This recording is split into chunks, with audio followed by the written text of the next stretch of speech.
కార్మిక శాఖ మంత్రిగా వాసంశెట్టి సుభాష్ బాధ్యతలు స్వీకరించారు. బాధ్యతలు తీసుకున్న మంత్రి సుభాష్ కు పలువురు అధికారులు శుభాకాంక్షలు తెలిపారు. కార్మికుల సంక్షేమాన్ని గత ప్రభుత్వం పట్టించుకోలేదని మండిపడ్డారు. భవన నిర్మాణ కార్మికులు అనేక కష్టాలు పడ్డారన్నారు. కార్మికుల హక్కులను పరిరక్షిస్తానని మంత్రి వాసంశెట్టి సుభాష్ తెలిపారు.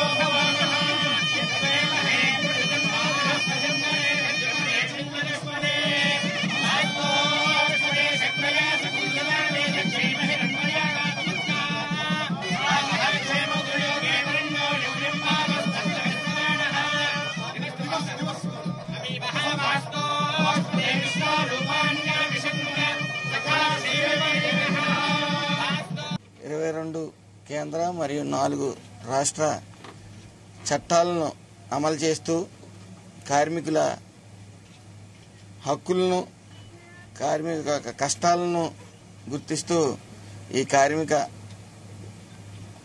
చట్టం ఇప్పుడు సక్రమంగా నిర్వహిస్తూ ముందుకు సాగింది చంద్రన్న ప్రభుత్వం. ముఖ్యంగా 2014-19లో 2.55 కోట్ల బీమాను కార్మికులకు అందజేసింది. మరి ఈ వైఎస్ఆర్సీపీ ప్రభుత్వం